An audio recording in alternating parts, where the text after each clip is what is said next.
मेरा नाम पंकज टिटोरिया है और मैं मेरठ से बिलोंग करता हूं। बाय प्रोफेशन फिल्म एक्टर, 13 सालों से बॉम्बे में। जिंदगी में मैंने कभी भी एक्टिंग के अलावा कुछ नहीं सोचा था। दुनिया में 7 अजूबे हैं, 8वां अजूबा यह है कि film actor Pankaj Titoria Amway business कर रहा है। दोस्तों,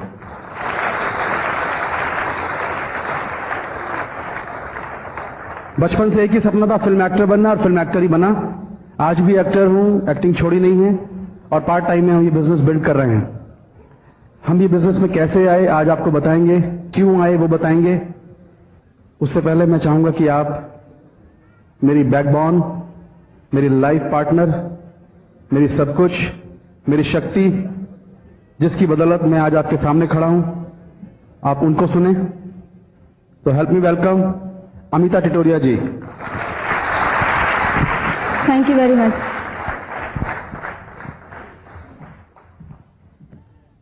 सबसे बड़ा शुक्रगुजार करती हूँ उस भगवान का जिसकी कृपा से आज हम स्टेज पे खड़े हैं। और मैं आपको बता दूं, मैं सर्विस में होते हुए आज इस बिजनेस में कैसे अपने हस्बैंड को सपोर्ट कर रही हूँ। मैं थोड़ा सा आपको अपने बारे में बताऊंगी और हमें इस बिजनेस की क्यों जरूरत है ये बताऊंगी मैं आपको थोड़ा सा। सबसे बड़ी बात है कि ईश्वर की मर्जी के बिना कुछ नहीं हो सकता। ये गॉड प्लान था, शुरू से ही प्लान था। ये हमारी कुंडली में लिखा गया था कि ये हमारे साथ होने वाला है। इसीलिए जब हम बचपन में हम छोटे थे तो पापा एक ही बात बोलते थे कि अमिता बहुत बड़ी बनेगी, बहुत बड़ी आदमी बनेगी, हमेशा ये बोलते थे। ये सब पता नहीं क्या हुआ, हमें तो पता नहीं था कि इतना सब शक्ति होती है, बोलने के अंदर इतनी शक्ति होती है। लेकिन आज रियलाइज होता है कि हम लोग जो पहले सीड बो देते हैं वो बाद में एक बड़ा पेड़ बनता है। वही आज हमारे सामने हुआ है। मैं देहरादून से बिलोंग करती हूँ और मैं एक मिडिल क्लास फैमिली से हूँ। मेरे पापा बहुत बड़े बिजनेसमैन थे, लेकिन जो ट्रेडिशनल बिजनेस में होता है सारे बिजनेस फेल हो गए थे। जब हम बड़े होने लगे तो हम बहुत क्राइसिस में हम लोग बहुत बड़े हुए हैं। हमारे इतनी बुरी हालत हो गई थी कि हम लोग पढ़ाई के लिए हमारे लिए पैसे की प्रॉब्लम्स हो गई थी। लेकिन हम लोगों ने कभी अपना दृढ़ निश्चय नहीं छोड़ा कि हम लोग पढ़ेंगे ही। मेरा ये शुरू से लगन थी कि मैं पढ़ाई तो जरूर करूंगी, भले ही कितने प्रॉब्लम्स क्यों ना आए। तो ऐसे करते करते हम लोगों ने पढ़ाई की।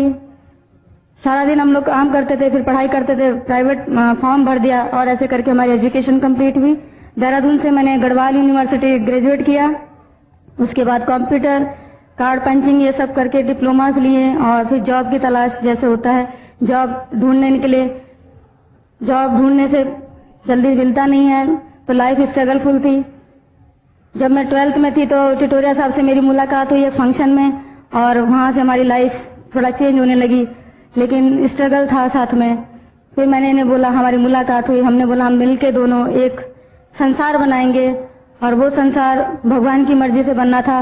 और हम स्ट्रगल करते करते हमने 4 साल के बाद हमारी शादी हुई और पंकज जी अपना बॉम्बे चले गए और शादी के 3 महीने के बाद मेरा जॉब लग गया ONGC में और हमारी लाइफ थोड़ी और स्मूथ होने लगी। जब हम बॉम्बे गए, बॉम्बे में जाने पर हमारी 1 साल की बेटी थी और मैं बॉम्बे जैसी जगह में घर चलाना बहुत मुश्किल हो रहा था, लेकिन पैसे की शॉर्टेज थी। कैसे कैसे हम लोग घर चलाते थे हमें पता है, क्योंकि हमें किसी से मांगना नहीं था। लेकिन अपने बलबूते हमें जो बनना था, हमें सेल्फ डिपेंड बनना था। इसलिए हमारा एक उद्देश्य था कि हम जो करेंगे दोनों मिलके करेंगे। ये स्ट्रगल कर रहे थे। मैं भी अपना सर्विस से जो मेरी अर्निंग होती थी उसी से हम घर सर्वाइव कर रहे थे। आज से 2 साल पहले जब हम बिजनेस दिखाई दिया तो जब इस बिजनेस को स्टार्ट करने के लिए हमारे पास पैसे नहीं थे। आपको पंकज जी बताएंगे कैसे उन्होंने ये मैनेज किया। लेकिन इस बिजनेस की बदौलत आज मैं बता दूं, मेरी 11 साल हो गए शादी को। आज तक हम कभी भी कहीं ऐसी जगह हम घूमने नहीं गए जो कि हम कह सके हम लाइफ में कहीं घूमने गए हैं। कभी ऐसा नहीं हुआ और ना ही हमने कभी कोई फंक्शन अटेंड किए थे, ना ही कोई हमने फेस्टिवल मनाए थे। हमारी लाइफ ऐसी थी, लेकिन हमारा एक दूसरे के प्रति इतना कमिटमेंट था कि मैं आपको आगे बढ़ाने में मेरी चाहे कितनी भी जान पे बने, मैं आपका साथ कभी नहीं छोड़ूंगी। ये मेरा पहला कमिटमेंट था पंकज जी के साथ।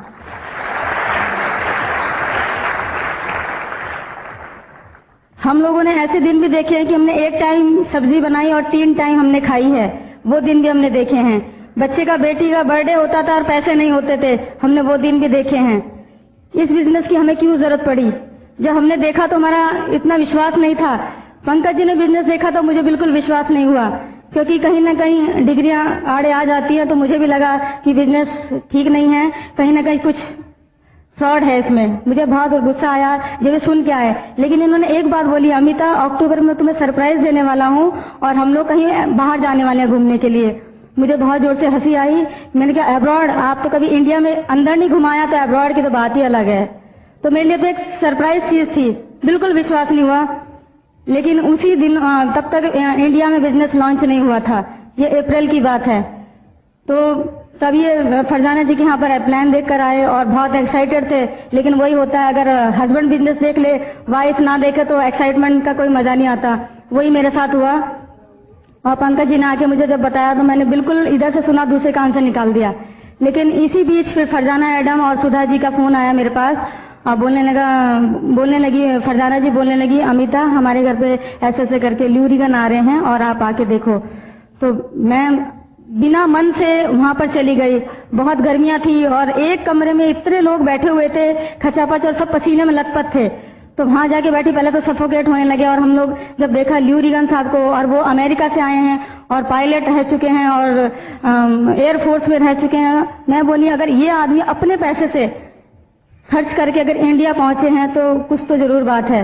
इंग्लिश इतनी ज्यादा समझ में नहीं आई क्योंकि उनका एक्सेंट बिल्कुल अलग था, लेकिन इतना विश्वास हो रहा था कि अगर ये जो बोल रहे हैं वो बिल्कुल सच है। सुधा जी, फिर जब वो सब फंक्शन खत्म हुआ, सुधा जी ने बताया कि अमिता तुम्हारे हाथ में खजाना लगा है, इस खजाने को एकदम पकड़ लो। मैं को बिल्कुल विश्वास नहीं। मैं कहा कलयुग में खजाना, सतयुग में नहीं खजाने मिलते थे, कलयुग में खजाना कहां से मिल सकता है। बिल्कुल विश्वास नहीं था। लेकिन सुधा जी की बात कहीं ना कहीं दिल के कोने में वो माइंड कर गई कि ये खजाना है क्या, देखने में क्या जाता है। तभी वहां पर हमारे ब्रिट ओपन शुरू हो गए पाटकर हॉल में और हम लोगों ने जाना शुरू किया। तब हमारा थोड़ा थोड़ा विश्वास इसमें बढ़ गया बिजनेस में। आज इस बिजनेस की बदौलत मैं आपको बता दूं, जो 2 साल में हमारी लाइफ में चेंज आया है, वो मेरे 30 साल की उम्र में भी वो मेरे को नहीं मिला था, क्योंकि हमारे पापा का इतना सब वो नहीं था। क्योंकि जब हम बड़े हुए तो पापा के पास पैसे नहीं थे, और जब हम शादी होके आए तो अब हमारे हस्बैंड के पास नहीं थे। लेकिन आज से मैं बता दूं आपको, विश्वास कीजिए कि 2 साल के अंदर मैंने वो खुशियां पाली जो मेरे को आज तक नहीं मिली थी। वो खुशियां मैं आपको बता दूं, पहले तो हम लोग घूमे इस बिजनेस के माध्यम से। पहले गोवा गए, गोवा में एंजॉय किया, और उसके बाद हम लोग अभी बैंकॉक से जब आए हैं, सब हमारे साथ थे, चेतन जी और भारिल साहब, हम लोग और बहुत से लोग हैं जो बैंकॉक में हम लोग जो एंजॉय कर रहे थे, वो एंजॉय देख करके लगता है कि ये बिजनेस बहुत ही अच्छा है और हमारी लाइफ में यही होने वाला था। फिर मुझे अपने पापा के शब्द याद आए कि वो जो पापा ने बोला था एक दिन सोने की थाली में खाना खाएगी, वो शब्द आज पूरे हो गए।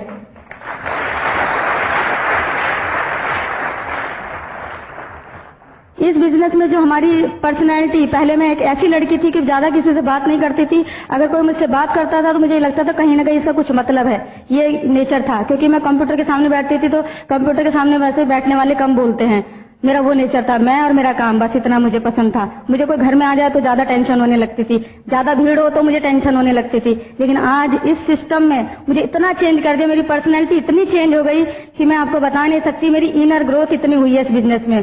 पहले मैं बहुत घबराती थी, क्राउड में जाना घबराती थी, लेकिन अभी ऐसा नहीं होता है।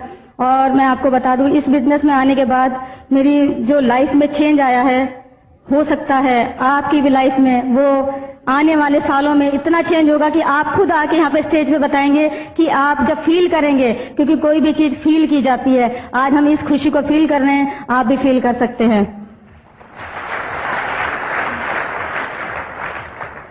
कहने के लिए बहुत सारी बातें हैं, लेकिन टाइम की शॉर्टेज है, तो मैं आपको बस इतना ही बताया। मैंने ब्रीफ में बताया है कि हमारी लाइफ क्या थी और आज क्या है। मैं आपको बता दूं, मेरी बेटी आज जो बोलती है, क्योंकि हमने बहुत कंप्रोमाइज किया लाइफ में, हम चाहते हैं अब वो कंप्रोमाइज ना करें। कंप्रोमाइज सिर्फ आदमी तब करता है जब उसके पास चॉइस ना हो, लेकिन आज हमारे पास चॉइस है, इसलिए कंप्रोमाइज का दरवाजा बंद कर दिया और हम लोग अपनी चॉइस को आगे लेकर के अपने ड्रीम को इतना आगे लेकर जा रहे हैं। और दोनों मिलकर इस बिजनेस में 100% कंट्रीब्यूशन के साथ मैं अपने हस्बैंड को हेल्प करती हूँ। इसलिए मैं 100% लेने का भी हक रखती हूँ कि वो जितना पैसा आए मेरे को मिल जाए, क्योंकि मैंने कंट्रीब्यूशन दिया है। और कभी भी आज तक पंकज जी मुझे यही बोलते थे, वैसे तो मैं कभी कुछ मांगती नहीं थी, लेकिन जब भी मैंने कुछ ऐसा किया तो मैं खुद ही कंजूसी करती थी कि पैसा ना खर्च करूं। लेकिन आज सिचुएशन ये है कि पंकज जी मुझे बोलते हैं कि तुम ये ले लो, तुम ये ले लो, तुम ये ले लो। हम लोग बैंकॉक गए, हमने वहां शॉपिंग किया। हेमी जी बहुत सारी ज्वेलरी लेके आई थी, तो सब दिखा रही थी, तो उसमें से एक हमें पसंद आई, तो फिर हेमी जी हमारे साथ गई और हम लोगों ने जाके शॉपिंग किया और हमने वहां एकदम जितना पैसा था इमीडिएट गोल्ड खरीद लिया। ये इसी बिजनेस में पॉसिबल है कि आप जो चाहो और जब चाहो आप खर्च कर सकते हो, अपने ड्रीम को पूरा कर सकते हो, बाकी कहीं नहीं। बाकी आप लोगों को अपने ड्रीम दबाने पड़ेंगे, लेकिन यहाँ पर अगर जो ड्रीम नहीं भी है वो आपको ड्रीम बनाने पड़ेंगे और वो आपके 100% सच होके रहेंगे।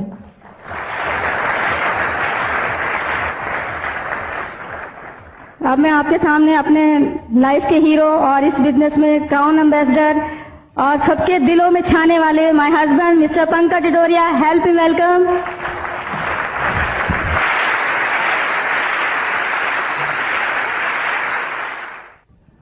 मैंने क्या किया, मैं कौन हूं, कहां से हूं, मैं आज आपको अपने बारे में बताता हूं।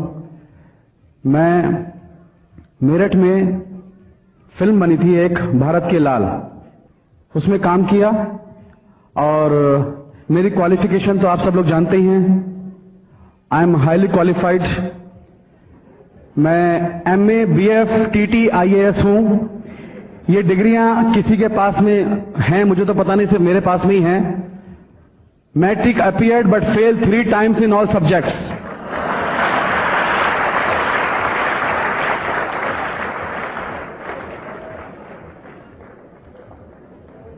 हमारे पिताजी का सपना था पंकज को IAS कराएंगे, और सुनिए, और मम्मी कहती थी हम पंकज को डॉक्टर बनाएंगे।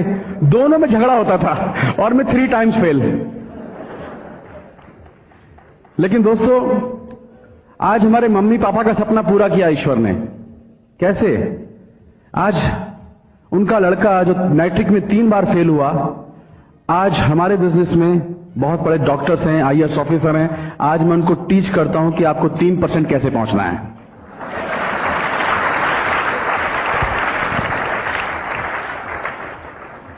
तो 3 times fail in matric but qualified emerald, going diamond.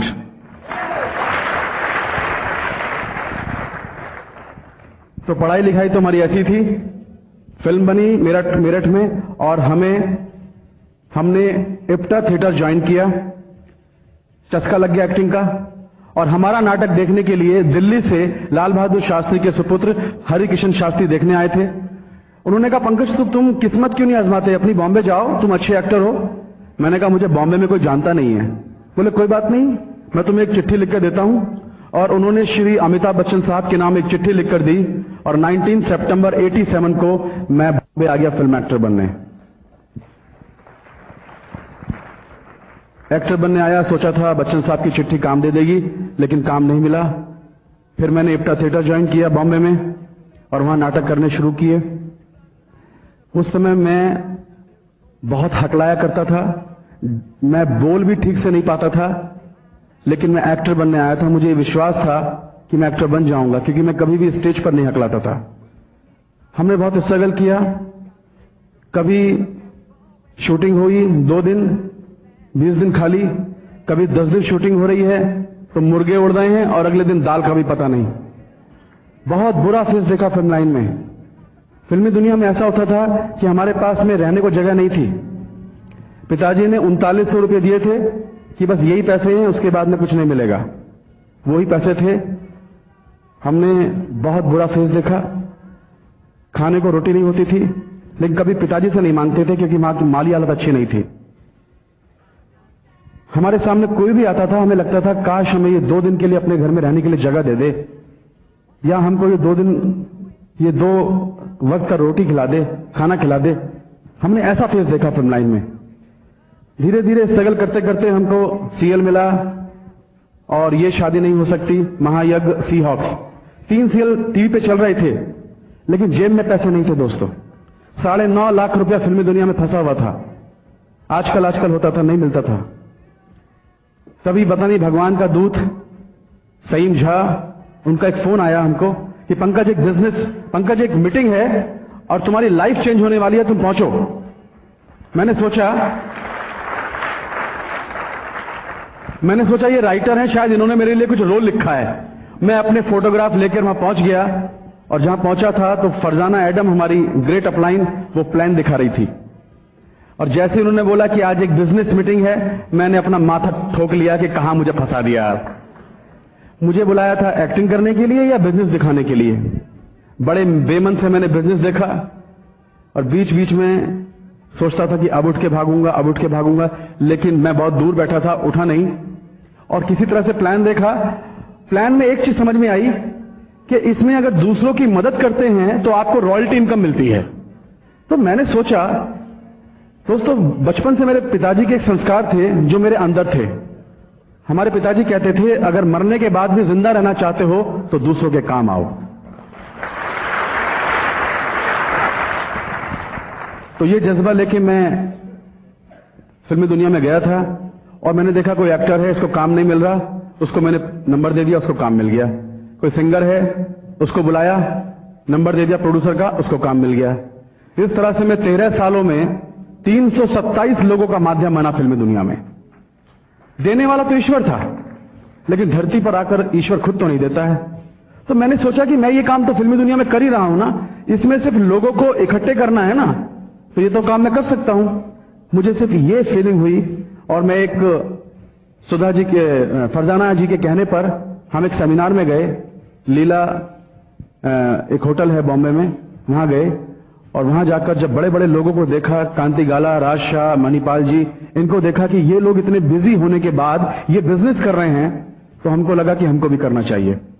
और हमने डिसाइड किया और घर पे आके हमने अमिता जी को बोला कि हम बिजनेस कर रहे हैं। अमिता जी ने कहा कि तुम और बिजनेस, ये मुंह और मसूर की दाल, तुमने जिंदगी में कभी बिजनेस किया है? छोड़ो, काम करो। टाल दिया। मैंने कहा मुझे 4,200 रुपए दे दो, मुझे बिजनेस करना है। उस समय फाइनेंस डिपार्टमेंट जो था वो अमिता जी के हाथ में था, जो भी था। तो दोस्तों उन्होंने तुरंत मना कर दिया। तो मैंने क्या किया, हमारे ससुर जी ने अमिता जी के नाम 10,500 रुपए की एक एफडीआर भेजी थी जो बैंक की शोभा बढ़ा रही थी। बस हमारी निगाह उस पर पड़ गई और हमने क्या किया, पैसे निकाले 4,200 और जाकर किट ले आए। और जैसे किट घर में लेके आए, अमिता जी ने कहा ये किट उठाओ, बाहर फेंक दो। मैंने कहा बिजनेस है, वर्ल्ड टूर घूमेंगे। बोले खबरदार जो बिजनेस का नाम लिया। बहुत बोला, लेकिन मैंने भी अच्छे पति का फर्ज निभाया। इस कान से सुना और इस कान से निकाल दिया। मैंने कहा कुछ भी कर लो, अब तो बिजनेस शुरू हो गया। और इस तरह बिजनेस शुरू हुआ। और सुधा जी के यहां ल्यूरिगन साहब आने वाले थे। हमने फरजाना जी को बोला एक फोन कर दीजिए आप अमिता जी को, शायद आ जाएं। उन्होंने फोन किया और किसी तरह अमिता जी राजी हो गई और ल्यूरिगन साहब को सुनने के बाद उन्होंने बिजनेस स्टार्ट किया। तो दोस्तों हमारी शुरुआत ऐसे हुई थी। अब बिजनेस तो शुरू कर दिया और मैंने सोचा मैंने इतने लोगों को काम दिलवाया फिल्मी दुनिया में, मैं तो जिसको बुलाऊंगा वही आ जाएगा। तो क्या किया कि हमने सब लोगों को फोन करके बोला आ जाओ, मीटिंग है फरजाना जी के यहां। बोले क्या रोल दिलवा रहे हो? मैंने कहा हाँ रोल दिलवा रहा हूं, जिंदगी भर याद रखोगे ऐसा रोल दिलवा रहा हूं, आ जाओ। और लोग आ गए। दोस्तों मैंने एक हफ्ते में 100 लोगों को बुलाया और 100 लोगों में से 97 लोगों ने बोला अच्छा तुम्हारी गाड़ी देखेंगे, तुम्हारा चेक देखेंगे, अच्छा बिजनेस करोगे। सब लोगों ने मना कर दिया। 3 लोगों ने बिजनेस साइन किया, तीनों के तीनों आज डीडी हैं और मैं एमरल्ड हूं। क्या फर्क पड़ा? 97 लोगों के मना करने के बाद भी मैं एमरल्ड हो गया दोस्तों। तो कम से कम आप 97 ना तो सुन लो।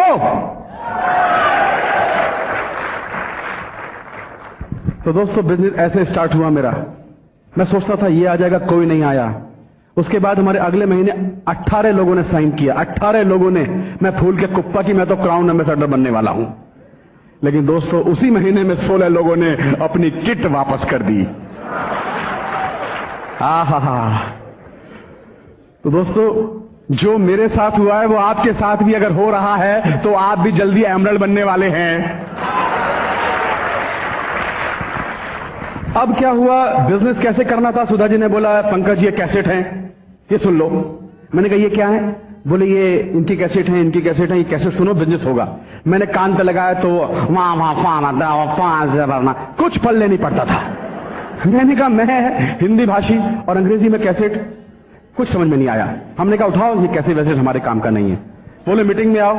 तो दोस्तों ना मीटिंग में जा रहे थे, ना कैसेट सुन रहे थे, पूरी तरह से हम फॉलो नहीं कर रहे थे। सुधा जी को देख के ये तो लगा कि एक देवी का अवतार है, राधा स्वामी की वो संत औरत, क्योंकि वो राधा स्वामी का नाम बहुत लेती थी। तो मैंने देखा उनके घर में राधा स्वामी के फोटो लगे हुए हैं। मैंने कहा आपने ये बिजनेस क्यों साइन किया? बोले मुझे भगवान की प्राप्ति चाहिए, मुझे मोक्ष प्राप्ति चाहिए और वो ये बिजनेस दे सकता है। मैंने कहा मोक्ष प्राप्ति कैसे? तो उन्होंने समझाया। तो उनको देख के मैंने बिजनेस तो स्टार्ट कर दिया। उस समय मुझे एमवे पे फेथ नहीं था, मुझे फेथ था सुधा कपूर जी पर। उनको देखकर मैंने बिजनेस स्टार्ट किया, लेकिन सिस्टम में नहीं थे, कुछ नहीं कर रहे थे। इस तरह से हमारे ग्रुप में 7 महीने में 55 लोग हो गए और हमारा बिजनेस ऐसे ऐसे चल रहा था। कभी चलता था, कभी नहीं चलता था। हम सोचते थे यार ये सारे लोग सफल हो रहे हैं, फिर हम क्यों नहीं हो रहे हैं? 7 महीने बाद मुझे एक सीरियल मिला, राजा का बाजा, दूरदर्शन पर।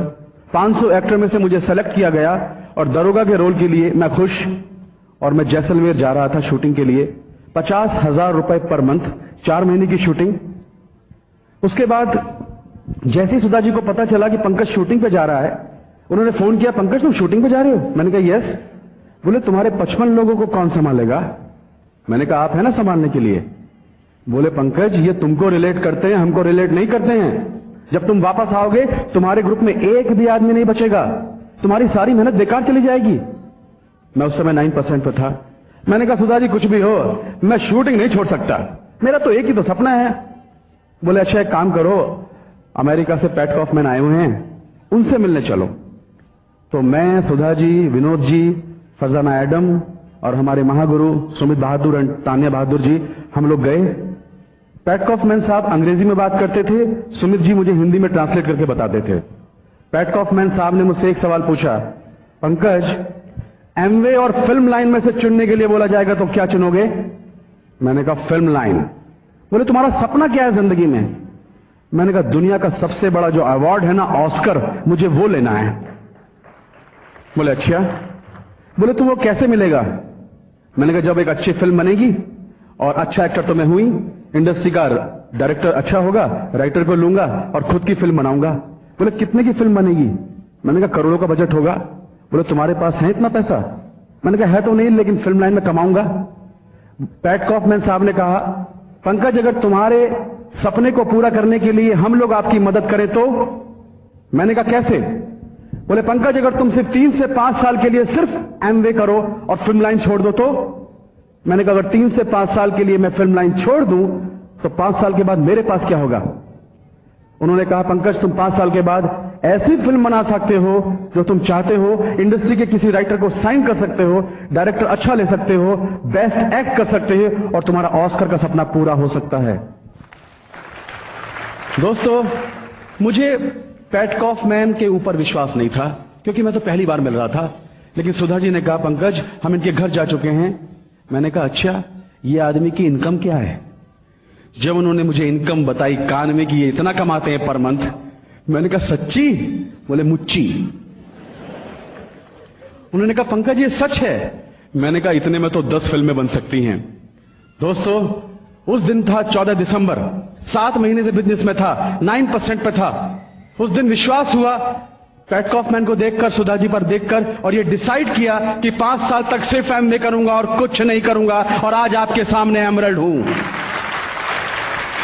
मैंने 2 लाख का काम छोड़ा। दोस्त जब 5 दिन का आदमी भूखा हो ना, जब रोटी ना खाए, उसके दिल से पूछो। एक एक पैसे को तरस रहे थे और मैंने 2 लाख का काम छोड़ा था उस समय, क्योंकि मैंने डिसाइड किया था। आप लोग बिजनेस में हैं, बहुत दिन से होंगे, शायद डिसाइड नहीं किया होगा। बिजनेस साइन करने से नहीं चलता, बिजनेस डिसाइड करने से चलता है। दोस्त जब तक डिसाइड नहीं करोगे कहां जाना है, कहां पहुंचना है, कहीं नहीं पहुंच पाओगे। उसके बाद मैंने कहा सुधा जी अब बताइए क्या करना है। हमको पैट कॉफमैन साहब ने, सुधा जी ने, सुमित जी ने सब बताया। पंकज तुम इस महीने यहां पहुंच सकते हो, इस महीने यहां, इस महीने यहां। सिल्वर कप जाना चाहते हो? मैंने कहा 25 मार्च को मेरी वाइफ का बर्थडे है, मुझे 25 मार्च को सिल्वर जाना है। बोले उससे पहले पहुंच जाओगे। करना क्या पड़ेगा? बोले ये करना पड़ेगा। उन्होंने पूरी तरह से हमको प्लान बताया कि ये करो। मैंने कहा सबसे पहले, बोले कैसेट सुनो। मैंने कहा लाओ तुम्हारी अंग्रेजी वाली कैसेट, राजशाह की कैसेट, राजशाह जी की कैसेट कान पे लगाई, सुना। एक चीज समझ में आती थी, दो चीज समझ में नहीं आई। सुनते गए। पाटकर हॉल में ब्रिट ओपन होता था, हम वहां जाना शुरू किया। विनोद जी ने कहा पंकज 3 महीने के लिए तुम कोई भी ब्रिट ओपन छोड़ना मत, उसके बाद तुम चौथे महीने मत जाना, लेकिन 3 महीने मत छोड़ना। वो जानते थे कि चौथे महीने तो आदत पड़ जाएगी ना। तो हम सब जाना शुरू किया, सब कुछ करना शुरू किया, प्लान दिखाना स्टार्ट किया उसके बाद। और जब पहला प्लान दिखा रहा था तो हाथ ऐसे कांप रहे थे। मैंने कहा मैं एक्टर, हाथ क्यों कांप रहे हैं? क्योंकि मैं टीचर नहीं था। और जब कांपते हाथों से प्लान दिखाया तो 3 लोगों ने साइन कर दिया। मैंने कहा जब कांपते हाथों से 3 लोग साइन कर सकते हैं तो मेरा प्लान बेस्ट। मैंने कहा सुधा जी अब आपकी जरूरत नहीं है, प्लान मैं खुद दिखाऊंगा। और प्लान दिखाना स्टार्ट किया। सुधा जी ने कहा पंकज इस बिजनेस में ना सफलता पानी है ना, तो जितने ज्यादा प्लान दिखा सकते हो ना उतने दिखा सकते हो, उतने दिखाना। मैंने कहा ठीक है। मैंने कहा आप कितने प्लान दिखाती हैं? बोले मैं तो 70 प्लान दिखाती हूं 1 महीने में। मैंने कहा 70 प्लान? मैंने कहा ठीक है, आपका रिकॉर्ड तोड़ूंगा। अगले महीने प्लान स्टार्ट किया, 127 प्लान दिखाए मैंने 1 महीने में।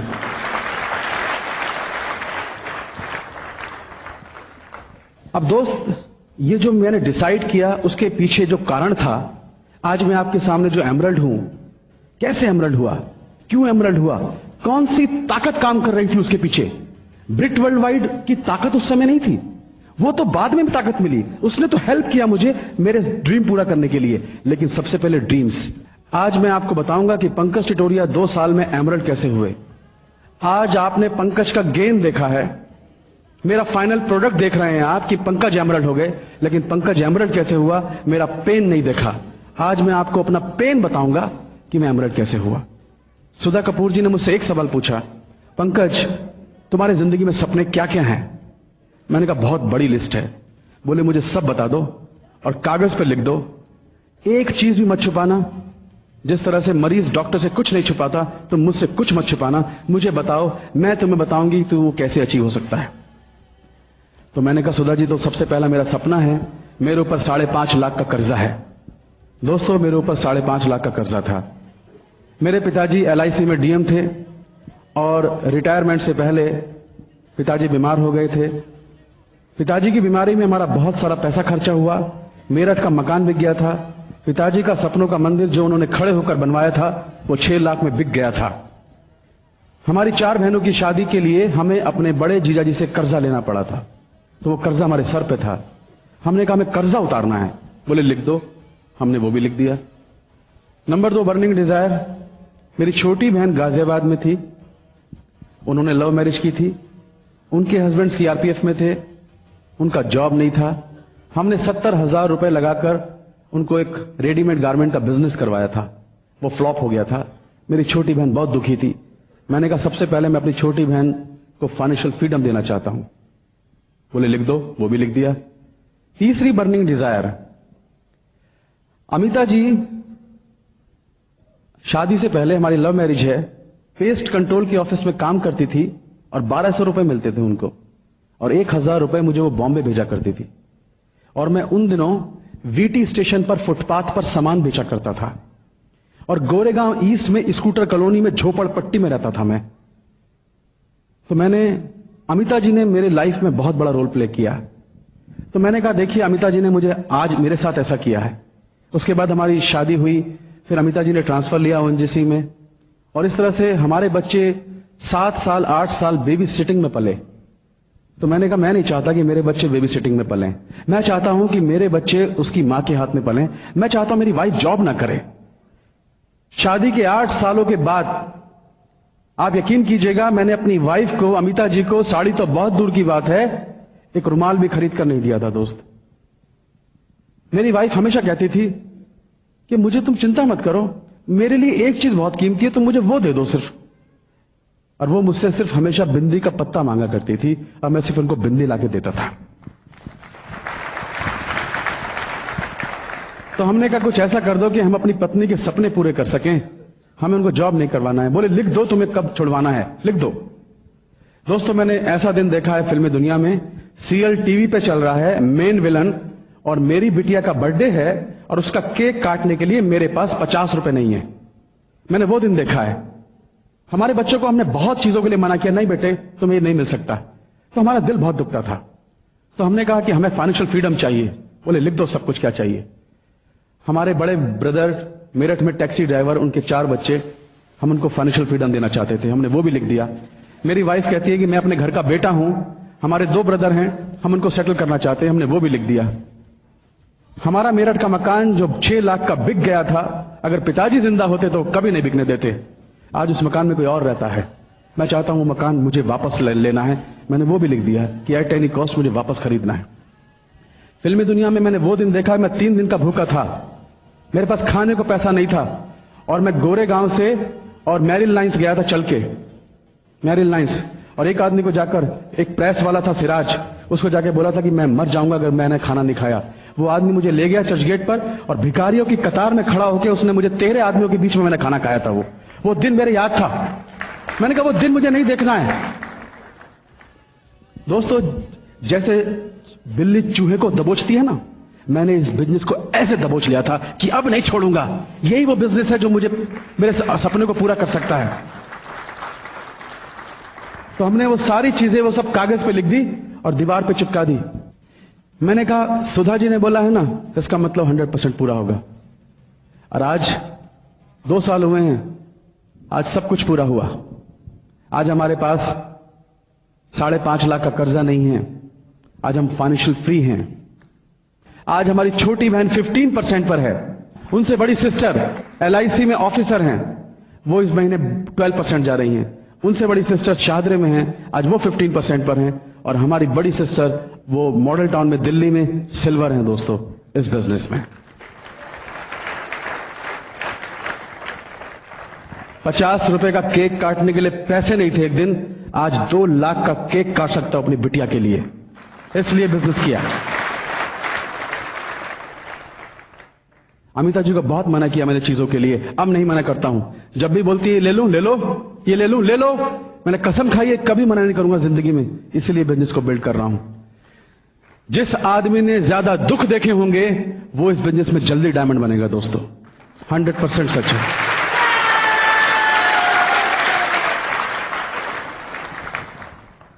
आप मेरे घर पर आइए, जिंदगी में मुझे जो चाहिए वो मेरे घर की दीवारों पर चिपका है। एक एक चीज जैसा मुझे लाइफ में अपने को देखना है, मैं जैसा बनना चाहता हूं, मैंने वो भी लिखा है सब कुछ। मैं इस बिजनेस के लिए चेंज हुआ। सुधा जी ने कहा पंकज जो तुम्हारे अंदर बुराइयां हैं ना वो छोड़नी पड़ेंगी। मैंने सब कुछ छोड़ा। फिल्मी दुनिया में क्या थे हम, कचरा लाइफ जी रहे थे।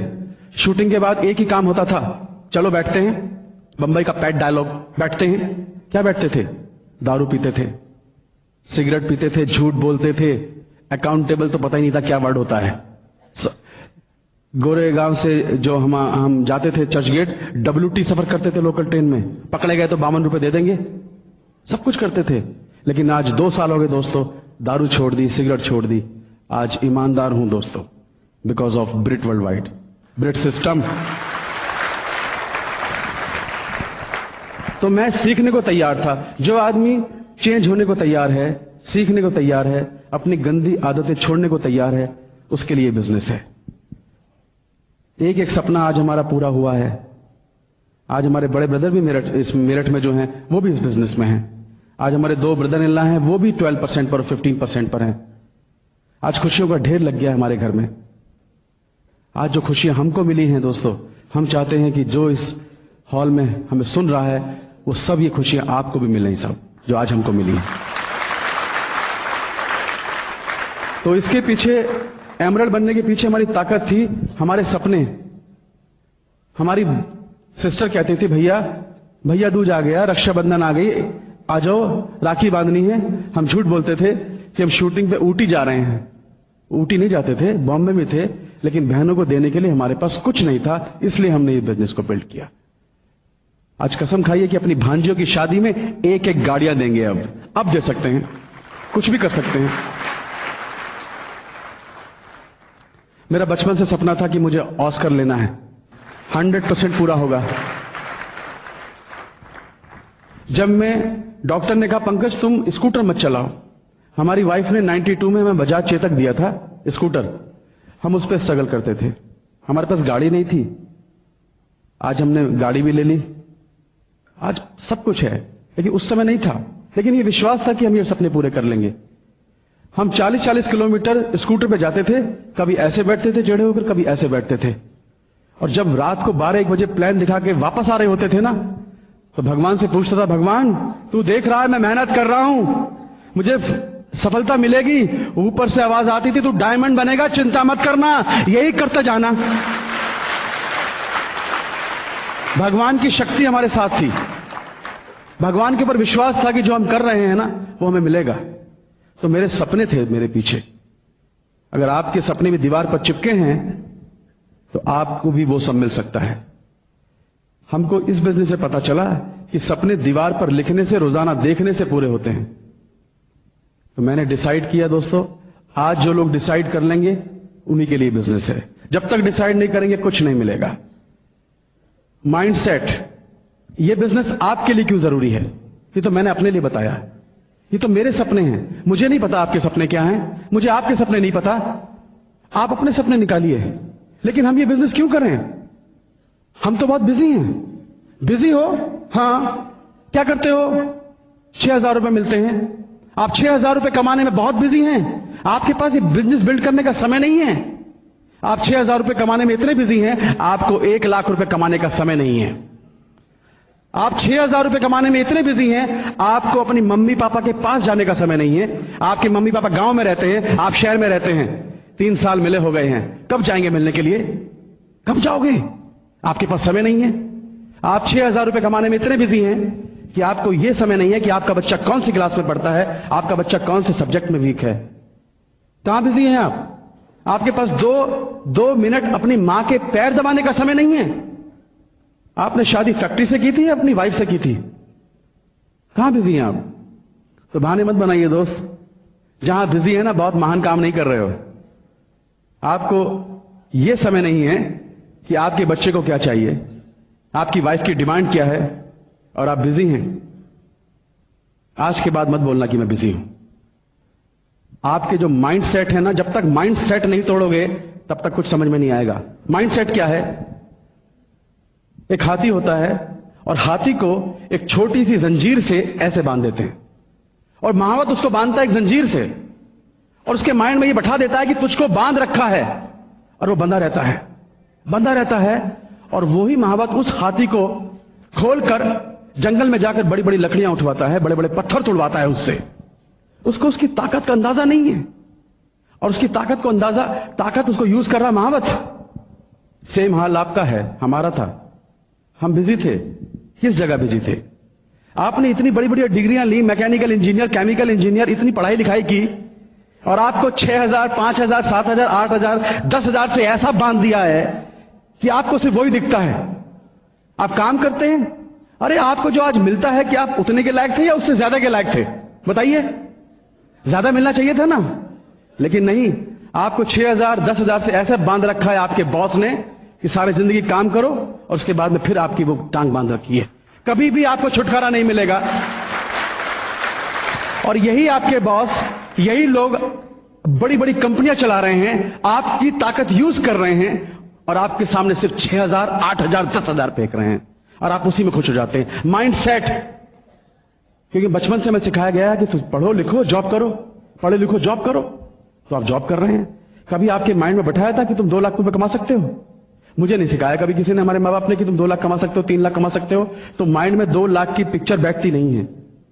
तो जब तक माइंड को तोड़ोगे नहीं, आपको यह नहीं पता चलेगा कि आज मैं कहां बिजी हूं और मुझे क्या करना चाहिए था, तब तक आपको यह बिजनेस समझ में नहीं आएगा। यह बिजनेस की जरूरत क्यों है? हमारे यूपी में एक कहावत है, जवाई ले गई बेटी, बहू ले गई पूत, और हम रहे ऊत के ऊत। सुना है आपने? इसका मतलब पता है क्या है? बेटियों की शादी कर दो, बेटियां अपने घर की हो गई, और बेटों की शादी कर दो, मेरे बुढ़ापे के सहारे मेरे 2 बेटे। एक ने बोला पापा मेरा जॉब लग गया भोपाल में, मैं तो जा रहा हूं। वहीं लड़की ढूंढ ली है, वहीं पर सेटल हो जाऊंगा, मेरा शेयर लाओ, शेयर, हिस्सा। यूपी में बहुत चलता है हिस्सा। एक ने कहा पिताजी मेरा जॉब लग गया पूना में, मैं भी चला, मेरा भी हिस्सा लाओ। आपके घर के 2 चिराग जिन पर उम्मीद थी कि मेरे बुढ़ापे के सहारे दोनों चिराग छोड़ के चले गए, अंधेरा हो गया। क्या बचा तुम्हारे पास? हरिद्वार जाने के पैसे नहीं बचते हैं। हकीकत है ये। 98% लोग आफ्टर रिटायरमेंट या तो बच्चों पर डिपेंड करते हैं या रिलेटिव पर डिपेंड करते हैं। दोस्तों मेरे पिताजी के तो देखा है जब सिक्योरिटी क्या होती है। मेरे पिताजी की सिक्योरिटी, जब तक LIC में DM थे ना, मुझे लगता था कभी इसका जॉब लगवा रहे हैं, कभी कुछ कर रहे हैं, लोग सलाम मारते थे उनको। और जैसे ही पिताजी बीमार हुए, बिस्तर पकड़ा, एक आदमी भी उनको पूछने तक नहीं आया था। तो दोस्तों जिस कुर्सी पर आज आप बैठे हैं, जिसको आप समझते हैं कि ये कुर्सी आपकी अमर है, ये अमर कुर्सी नहीं है आपकी, एक दिन आपके नीचे से निकलने वाली है। तो जब कुर्सी साथ नहीं देगी, आपके बच्चे साथ नहीं देंगे, मतलब परस दोस्त साथ नहीं देंगे, तब आपको एमवे बिजनेस की रॉयल्टी इनकम साथ देगी। दोस्तों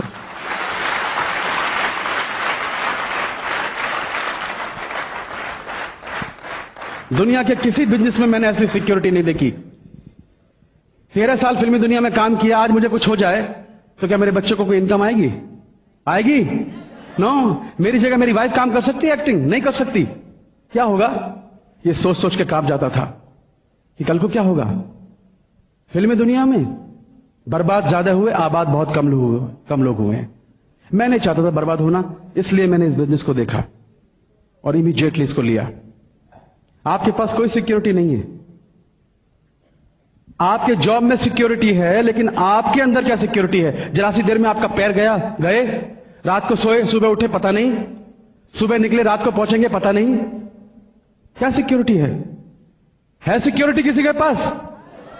नो सिक्योरिटी। मैं आज आपको एक एक्सरसाइज बताता हूं, मैंने की थी, मैं कांप गया था। इसका जवाब सुनिए आप। आज रात को घर जाना, 1 बजे रात को उठना और अपने पूरे सोते हुए परिवार को देखना और कोने में खड़े होकर यह देखना, अपनी पत्नी का फेस देखना, अपने बच्चे का फेस देखना, अपने मम्मी और पापा का फेस देखना, अपने भाई और बहनों का फेस देखना कि कितने बेसुध होकर वो सो रहे हैं। क्यों सो रहे हैं वो बेसुध होकर? कि कोई एक आदमी है जो उनकी चिंता करने वाला है, आप घर के मुखिया। और यह सोचना 1 बजे रात को कि यह आदमी जो इस घर का मुखिया है, कल को भगवान ना करे कुछ भी हो सकता है, इसकी तस्वीर पर अगर माला चढ़ जाए तो क्या आज मैं ऐसा कुछ कर रहा हूं जिससे कल को मेरे परिवार को सिक्योरिटी देगा? अगर जवाब ना में है तो आपको इस बिजनेस की सख्त जरूरत है। आपको एमवे बिजनेस की सख्त जरूरत है दोस्त।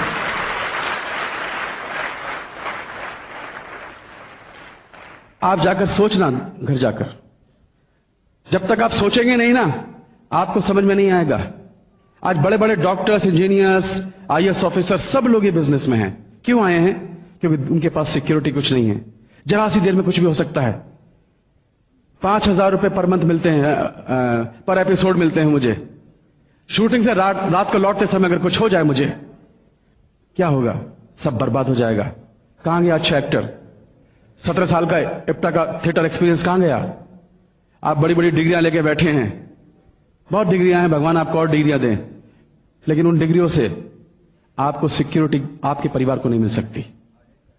ओके? अगर आपको जिंदगी में सिक्योरिटी चाहिए तो आपके पास में सिर्फ एक रास्ता है, सिर्फ एक रास्ता, और आपको सिर्फ एमवे दे सकता है और कोई नहीं दे सकता। माइंडसेट क्यों है? Negative thinking. बचपन से हमारे दिमाग में तू ये नहीं कर सकता, तू ये नहीं कर सकता, तू ये नहीं कर सकता, तू ये नहीं कर सकता, इसलिए हमारे दिमाग में ये पिक्चर बैठती नहीं। कभी हाँ सुना बचपन से आप? ना, ये नहीं करना, ना ना ना ये मत करना, ना ना ना ना ना ये मत करना। बच्चा बोलता है पापा मैं बिल गेट्स बनूंगा। चट, बढ़ाया बिल गेट्स बनने, तू बनेगा बिल गेट्स? बिल गेट्स तो बन गया। पापा मैं 5 लाख कमाऊंगा। तेरे बाप ने कमाए थे 5 लाख, तू कमाएगा? तूने BA कर लिया? हाँ पापा BA तो कर लिया, ठीक है तेरा बिया कर देंगे आप, और झुंझुनू में तेरे लिए लड़की ढूंढ ली है हमने, तेरी शादी कर देंगे, तेरी शादी कर देंगे, तेरे 2 बच्चे हो जाएंगे, फिर झुंझुनू से पकड़ना तू बस और जयपुर आना काम करने, गड़गड़ गड़गड़ गड़गड़ सारी जिंदगी काट देना भैया। हिंदुस्तान में यह सिखाया जाता भैया, कभी नहीं बताया जाता तू ये कर सकता, तू ये कर सकता। जॉब जॉब जॉब जॉब कर, पढ़ाई पढ़ाई लिखाई कर, भी जॉब कर। तुम्हारे दिमाग में जो नेगेटिव थिंकिंग है ना, उसको तोड़ दो दोस्त। हिंदुस्तान में सबसे बड़ी बीमारी कैंसर नहीं है, या दूसरी बड़ी बीमारी है ना, वो नहीं है। सबसे बड़ी हिंदुस्तान में बीमारी है नेगेटिव थिंकिंग। जब तक तुम्हारे दिमाग में ये दुनिया वाले नेगेटिव थिंकिंग देते रहेंगे ना, आप जिंदगी में कभी राइट डिसीजन नहीं ले सकते दोस्तों। This is the right decision. Okay, मैं आज कुछ भी कर सकता हूं। आज मैं फाइनेंशियल फ्री हूं। अपनी वाइफ को लेकर बैंकॉक गए, हेमी गाला जी ने कहा कि ये एक हार है, वाइफ ने पसंद किया, बोले ले लूं। मैंने कहा ले लो। एक झटके में एक सोने का हार ले लिया। वाइफ ने कहा ये ले लूं, हाँ ले लो। 70,000 की शॉपिंग करके आए। 70,000। कभी आज तक मैंने 70 पैसे की भी शॉपिंग नहीं की थी बॉम्बे में। आज ये बिजनेस ने सब दिया है। तो अगर मुझको मिल सकता है दोस्त, तो ये आपको भी मिल सकता है। Thank you very much, all the best.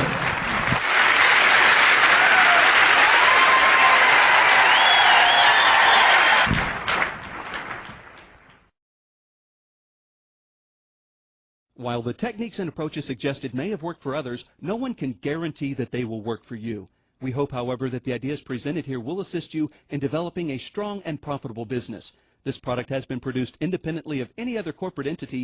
Purchase of this product is optional. Purchase of future business tools can be discontinued at any time.